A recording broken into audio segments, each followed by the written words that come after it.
Finally আমাদের গরম গুড় হয়ে গেছে। এই গুড় তৈরির প্রসেসটা একটু ডিলে। রস থেকে গুড় হতে নর্মালি 4-5 ঘন্টা তো লাগেই, তবে রস যত বেশি থাকে গুড় হতেও তত বেশি টাইম লাগে। তবে আজকে রস একটু কম ছিল, সেজন্য খুব তাড়াতাড়ি গুড় হয়ে গেছে। আমি অবশ্য যেতে পারিনি। যাওয়ার চিন্তা করতে করতে দেখি গুড় নিয়ে ওরা বাসায় চলে এসেছে। গুড় নিয়ে আসার সাথে সাথে আমি আগে মুরব্বিদের দিয়ে দিলাম। আর এই তো ওরা কি মজা করে খাচ্ছিল।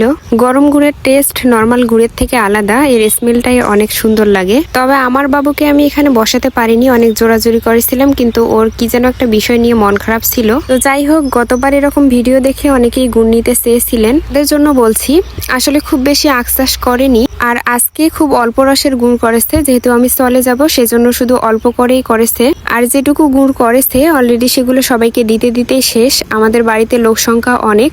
আর জমিতে যে বাকি আখগুলো রয়েছে সেগুলো এখন আর করবে না, কারণ এখন রোদ নেই। যখন রোদ থাকবে তখন হয়তো আবার কাটা শুরু করবে, কিন্তু আমি তো তখন থাকবো না।